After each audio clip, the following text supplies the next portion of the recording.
this is Red All Over's instant reaction at Oakwell after what was a very frustrating 0-0 draw against Cheltenham Town. But we got a clean sheet. We got a clean sheet, Andy. In the first half, we had 11 shots to their 2. We had 2 on target, they had 2 on target. What did you think of that first half? I thought they looked dangerous at times, Cheltenham, so, fair play to them. They've got a couple of very quick forwards that got there quick. But we should have scored, shouldn't we? I mean, I'm going to stop turning to my son and saying a goal's coming. Because every time I say a goal's coming, it don't. Because I thought we could have been 3 or 4 up in the first half, to be honest. Without any worries. I don't know if... a mixture of Southwood, superb in goal. They were absolutely superb. They defended, they blocked things. Shots were just off at bar, just right post, just not quite. Just didn't quite get on end of things. But, and you just think, keep up that intensity in the second half and it'll come. And then we didn't, and it didn't. So, that summed it up a bit, really. I don't know what else to say. I'm disappointed because I think we've blown it, really. Craig, so obviously the first half we were good, I thought, other than not being able to finish. Second half, what happened in the second half? Because we just seemed to lose our intensity. Yeah, we just slowed down. We were just too lethargic in fetching ball out and getting it up the pitch. Lack of movement were another issue. It seems like we're in such a structured formation where people aren't allowed to swap. You know what I mean? The players, I'm sure they've got the intelligence to do it, but they must not be allowed to do it because the front three especially, they're not allowed to swap positions. I never see McAtee on right wing. He's always, this match, we were always on left wing, and then you always had Cosgrove through middle, and you always had Adam on right. Allow them to swap and change and move and get defenders something else to think about, because in that match, they didn't have to do much. And I think Andy's right. Everything was just wide or just over, but I completely agree with what Andy said about Southwell as well. I thought he were absolutely brilliant in goal. He were always in right position. His time wasting were on point, which in the position they are, I'm not going to say that they shouldn't do it, because if we were down there, I'd be wanting us to do the same. There were time wasting from minute 1, which was what we expected. We should have put that into us thinking. We just want enough from us today. Not good enough. I'm sorry, but to get out of this league, you've got to be killers up top. You've got to be like Lincoln are at the minute. You've got to be able to take teams and beat them overwhelmingly, and we can't do that. And look, we ain't going to beat any of these top teams in playoffs if we can't even give Cheltenham a match. Because they didn't need to do much to get a draw. And well-deserved draw for them. Because I'm sure every point they get means the world to them now. But they fully deserve the point. We don't deserve to take out from this match. We've talked about, there's lots of people talking about the plan B, and that Collins doesn't have a plan B. And I think maybe in the second half today, I'm pretty much a Collins fan, if I'm being honest. But in the second half, I think maybe should have looked at a change in formation. Do you think that was something that we could have maybe made a difference?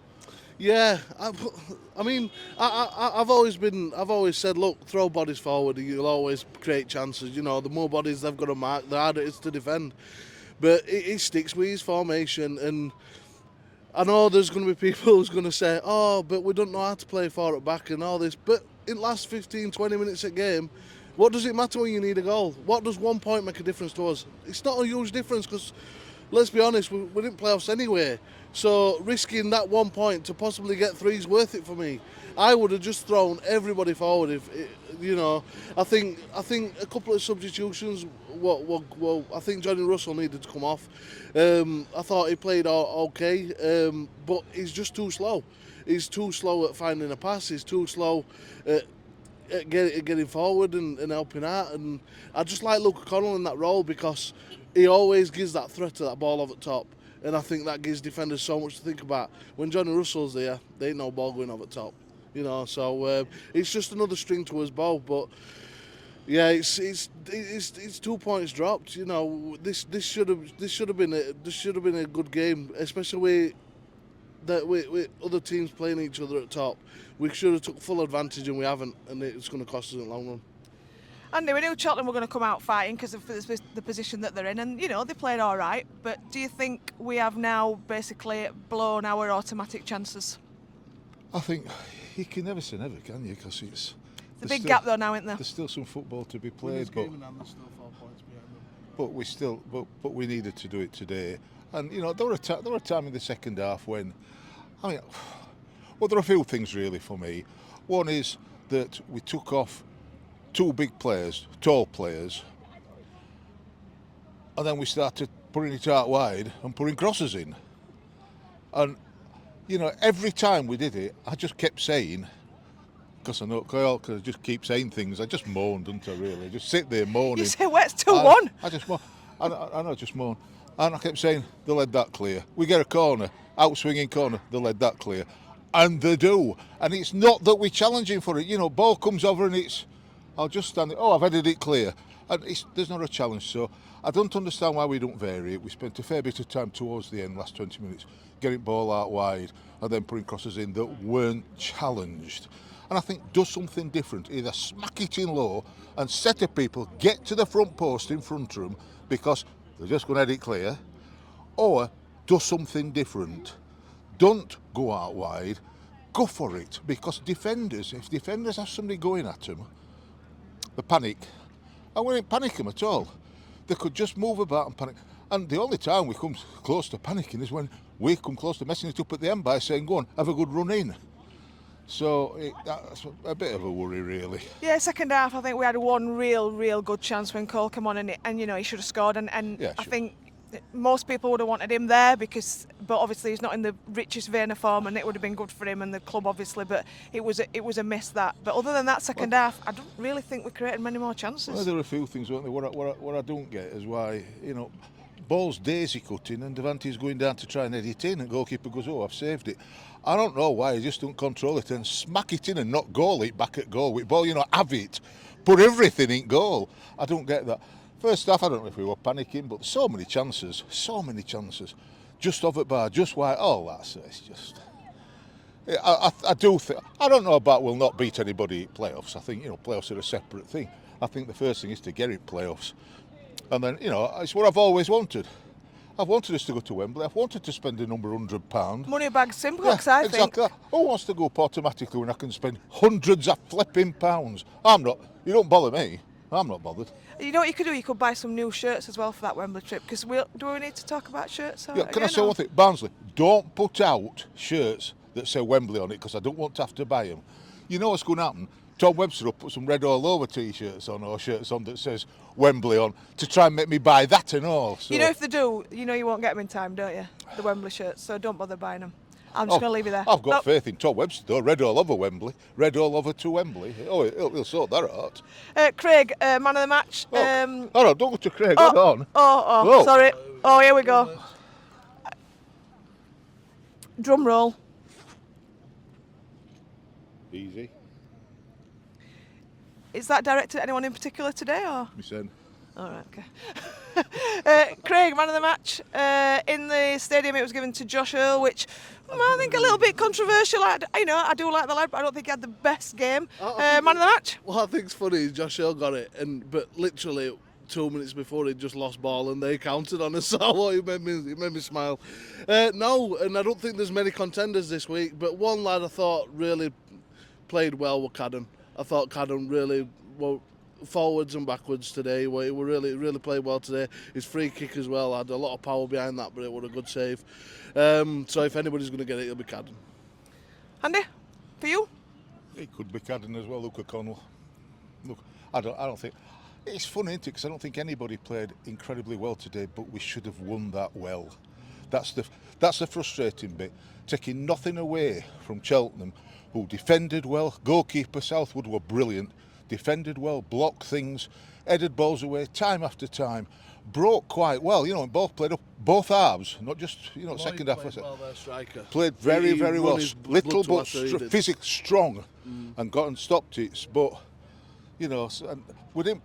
But we should have still won and won well. We should have been 3-0 up at half time. We should have been 3-0 up.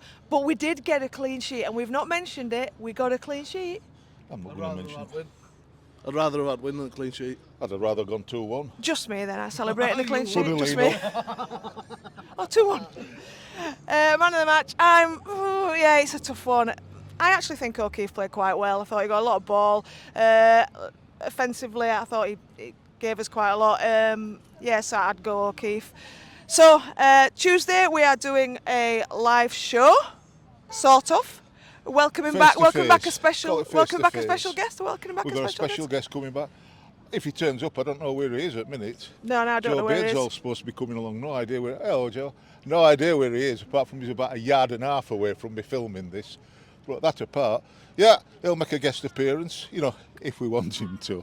He'll be there, whether we want him to appear. I've heard that Tom's going to edit him out, I think. It's a bit hard to edit Joe out, isn't it? It's a bit hard. So yeah, join us through the week for our live show, and well, we'll not see you back for a while now, because is it Good Friday the next home game? 2 weeks off. Yeah, so we'll see you back at Oldwell for Cambridge United at home. Have a good week off and keep the faith. You Reds. Well, it's Andy and Joe again here from Leeds. All I can say is in the year 2525, future humans will look back and with bemusement and wonder why we spent good hard-earned money to sit in our spare time to watch things like that. The first half, I have to admit, we were the better team. But really, the best chance fell to them with a fantastic save from Roberts. So it's looking dodgy again. But I have to say, in the second half, I don't know whether we looked jaded, we're tired, the passes were telegraphed, we couldn't find the man. It was very bad, and I think Cheltenham just set up. They had no intention of winning, apart from maybe for the odd set piece, and we didn't trouble them. I think that's probably automatic's gone now, and I think hopefully, they can get a bit of a rest with the Portsmouth game being off, and they can have another go at that. But it certainly is. If we do go up, and looking at where that Wednesday's done and things like that, we have to buck up a lot, and we have to get some players in. I think really, because they obviously can't seem to double up in a week. What do you think, Joseph? Oh no, it's a poor performance really. This is just poor because Cheltenham, they're not doing well in league. We should have won that. I know in theory, because I said it's a poor performance, you assume we shouldn't be winning. But we had every right to win. Well, we needed to win the this amount game, of chances we had, yeah, we were just passing it back to Russell, and Russell passed it back to the shots were lame. They were just very lame, weren't they? If I was to describe that, we had a lot of bark and absolutely no teeth whatsoever. Cheltenham had no no intention. No intentions, and the only chance they had was when Roberts punched the ball almost into his own net. Yeah, it was a good chance for them, and like I said, sadly that's been happening far too often. Last week, unfortunately, Lincoln made us pay. Hi, this is Ian Jackson. Today's match, unfortunately, from our viewpoint, fell into their game plan. Let's frustrate Barnsley. And that's exactly what they did. Any shots that we got in, they got a good deflection. Or their keeper, I gave the man of the match to. And we just weren't strong enough up front. Last third, we're just not there at all. And we've suffered consequences. They've gone away laughing their heads off at us, really. So we need to pick up and take a lot more shots on goal. That's it. That's where it's gone. We've lost a golden opportunity today.